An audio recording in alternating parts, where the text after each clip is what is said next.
So let's talk about your record, Time to Melt. Give me a little idea of the gestation period around it. How was it put together? What were you thinking about? When was it made and where? Well, it was made here in my home studio. Right, which is where you are now? Which is where I am now. And let's see, I started it before COVID, Right. So luckily I had this kind of framework set up and a workflow that I could just sink into during COVID. And I'm just so thankful that I already had something going by the time quarantine hit, because I think it would have been really hard to actually pull something brand new out of the ether.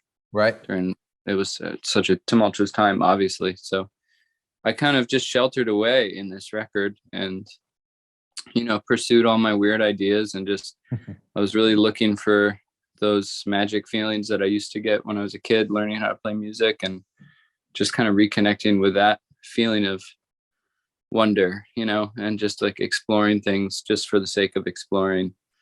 Just and that's what I did on this record. And I didn't create any large expectations for myself. I didn't have a label involved when I was making it, so right. I wasn't even sure what my plans were going to be. So it was really just making it for fun, which was great.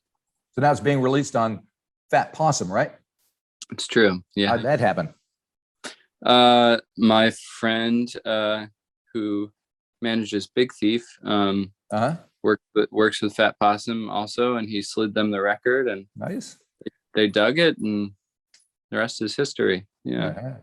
Well, that answers the question I was going to have as to whether or not being on Fat Possum affected the way the record sounds, because obviously it didn't, because it was already made before you had it. So that's pretty cool. So when you kind of went into lockdown, how far along in the process of making this record were you?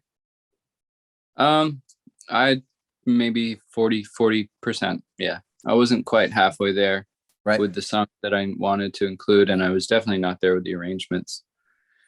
So, it gave me a lot of work to do. It was an amazing distraction, Good. Well, you need a distraction. So I see you have a few other people playing with you on the record, Spencer Tweedy and Sean Mullins and that. So were they on already, or did you do it kind of virtually?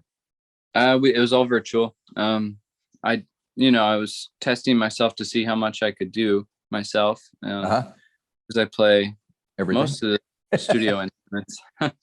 But at a certain point, you just gotta. It feels so good to speak the language with someone else, even if it's virtual. Yep. And that's a big part of what music is for me. It's social and it's a language, and so it was great to pull in my friends as collaborators, and just for a couple reasons. One, because I'm constantly amazed by their talent and their performances, and also it makes me feel far less insane. Well, that's good. Yeah. Try to avoid that, although because I was kind of good records.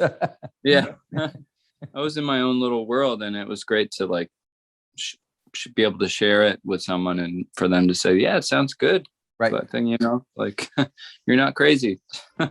Right. Well, I see you got Spencer Tweedy on the opening track on Freezy Pop. So tell me how that kind of came together. Taking a ride downtown. You know what you're in for. Open your eyes, young man. You're at the cellar door.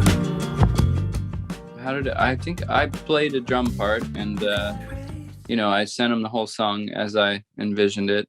Right. And then I sent him a version without drums, and I said, go for it. Right.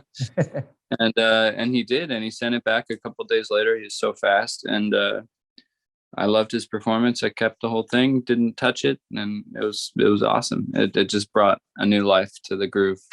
Right. And so how do you know him? I know Spencer, I guess from like playing in Chicago. He's actually he's like childhood friends with Liam, who's on tour with me. They grew up together, and Liam plays in Spencer's dad that he has with Spencer's band that he has with his dad, which is called Tweedy. Yep. And so Liam's in Tweedy, and they would come to my shows in Chicago, and we ended up hanging out. And Liam has this amazing situation like his family has this house in Chicago and they have a studio in the basement, and they're pretty famous for putting up musicians. Like Yeah.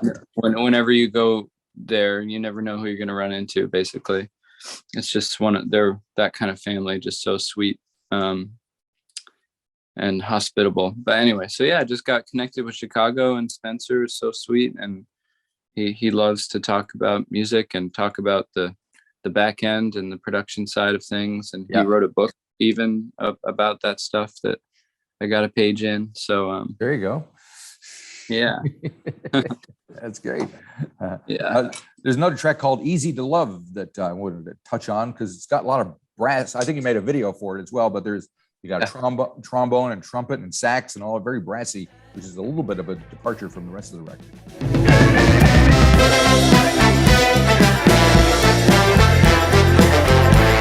You're making it so easy just to love you.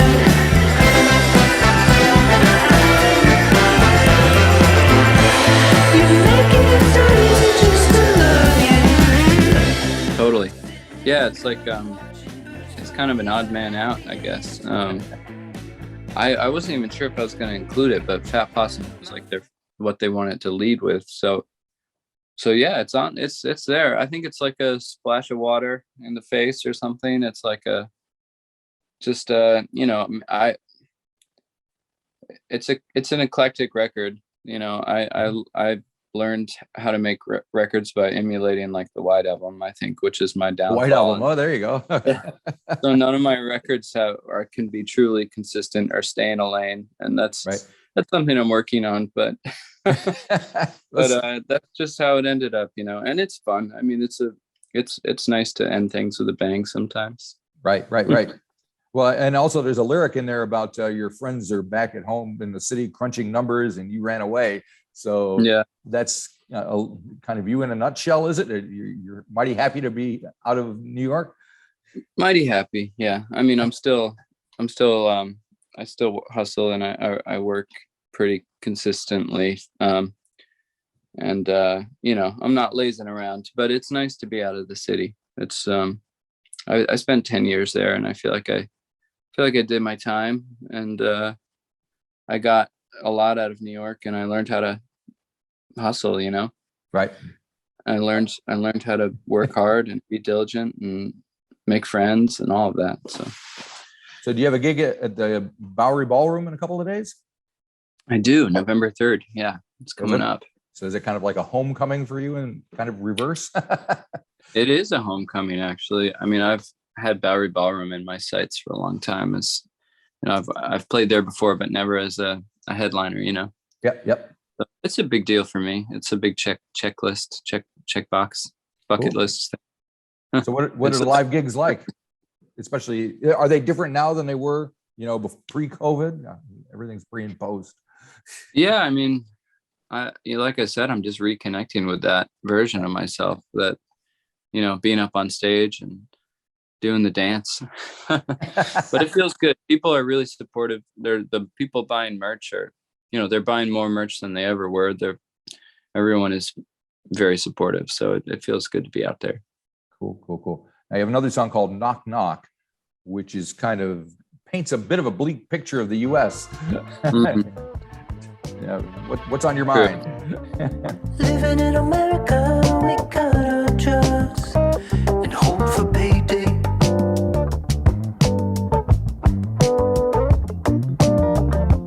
Everybody got a gun, but no one seems to mind. A capital disgrace.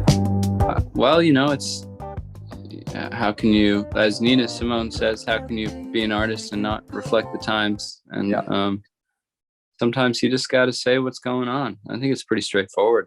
Right. Okay. Yeah. All right. And it's got a fairly jazzy kind of vibe to it as well, with some Fender Rhodes in there, it sounds like. Yeah. Fender Rhodes. My dad plays guitar a little bit, and he's actually a jazz guitarist. So, and that's how I learned music, was through my parents, who are jazz musicians. They were gigging around Syracuse and Rochester in the 80s. Oh my God. I probably saw them. You never know. Man. Yeah. That's kind of scary. So when did you kind of develop your own kind of musical personality as opposed to what your parents turned you on to? Well, I studied saxophone from the time I was 13 to the time I was like 22, and I went to Berklee School of Music. Well, there you go. Studied jazz sax and composition, and then I started taking acid and dropped out. Good on you. And I just burnt out. I think the jazz institution is the institution of jazz education. It can burn people out. It really can. And it is what it is. But I basically discovered. I started rediscovering music that I had either missed or just hadn't listened to for a very long time, because I spent the most of my life at that point just studying like jazz. Yeah. So I found like I reconnected with the Beatles and all that classic shit, but then I also was finding bands like Deerhoof. I don't know if you know them, but Sure. Yep. and they were like a big crossover point for me, like learning, like just going to their shows and being completely fascinated with their version of like guitar rock and roll. It was just so amazing. And I started transitioning, and I started playing guitar. Transitioning, okay. Yeah. And I see you're still playing your sax. That's you on lonely days playing sax, right?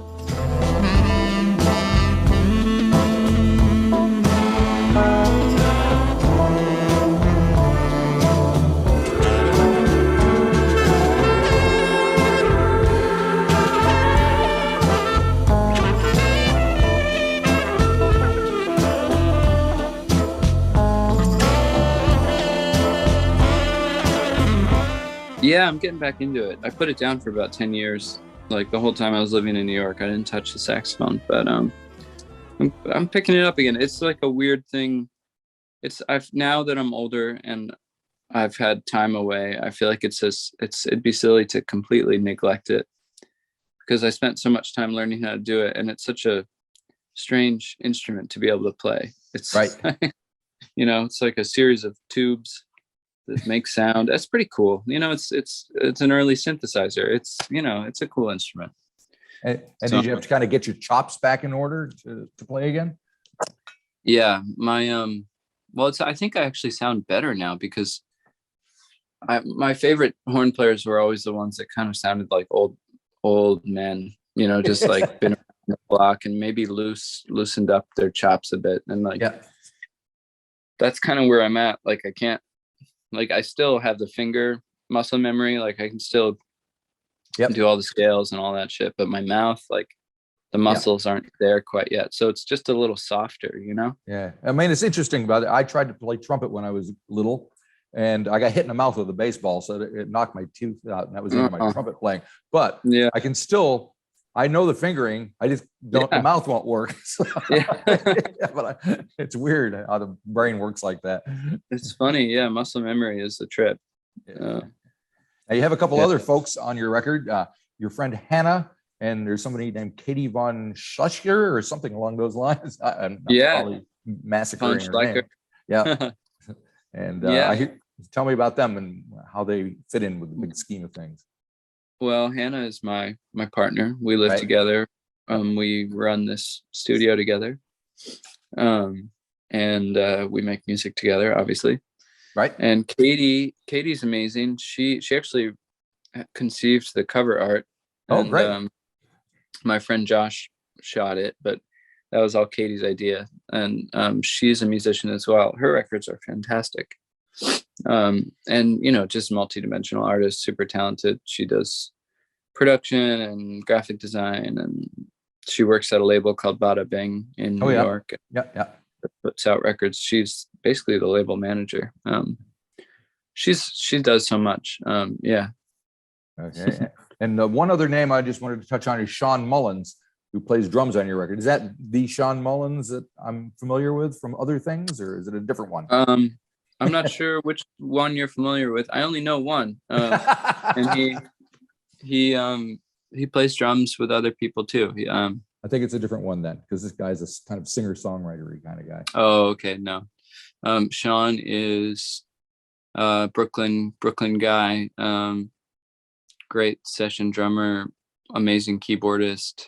Releases he put out a record of it's like Brahms, but Right. it's on synthesizers. Yeah. Which is so cool. Yeah, Sean Mullins, he's amazing. Cool. So in a few minutes, I'm about to interview somebody else who I think is based in the Catskills. Is there kind of a scene, a vibe there or something, or what? There's a total scene here. It's kind of amazing. I thought I was moving up to the middle of nowhere. Right. Like, I mean, coming from the city, I kind of got a little panicky. Like, what are we doing? Oh my God. Like, are we just going to be lonely? And it's not true. Like, actually, my social calendar is it's busy, and it's more fulfilling than it was in the city, because it's all about, having dinner parties and having quality conversation and, gathering around the fire instead of going to a bar and trying to hear each other for 2 hours, Yeah. losing your voice. Not that I love bars too, but it's been fantastic. Who are you interviewing? He records as Glenn Echo. Oh, yeah. His name is Matt, I believe. Cool. Yeah. Right on. I'll find out. Tell myself. I'll find out a little about where he is exactly as well. But Yeah. Yes, it's all one rich tapestry. Yeah, I mean, there's quite the pedigree up here for doing that. As you know, we live not far from Woodstock, which is where all those cats were hanging. Then of course, Big Pink is close, and Levon's Barn is still operating. They still shows there. Oh, great. Amy Helm is still in town doing her thing. It's a vibe. There are a lot of musicians here. And I think Todd Rundgren used to be based up there. I don't know if he still is or not, but Bearsville Studios. Yeah. That was he's the man. Anyway, great. Well, this is very cool. So, what are you thinking ahead in terms of what you're going to do next, or is it too soon? No, it's I've kind of been sitting on this record for a little while now, so I'm excited to. I've got some new songs in the can, and psyched to keep working on them. Right. Very good. Well, I hope the gig goes well at the Bowery Ballroom, and should be fun down there. Come down to New Zealand when you get a chance. Oh, I would love to. Once we're opened up again, we're all locked down here at the moment, so it's kind of I know that must be. I mean, you guys have been locked down for so long. Yeah, 2 months. Well, we when everybody else was locked down, we weren't, so we were feeling rather smug about everything. So we're paying the price now, but we're weaseling out of it soon. Yeah, you'll make it through. Yep. You have good governance there. Yep, exactly. Well, thank you very much for telling me all about the record. It sounds great. I enjoyed listening to it immensely. So thanks for your time. I really appreciate it. Have a good one.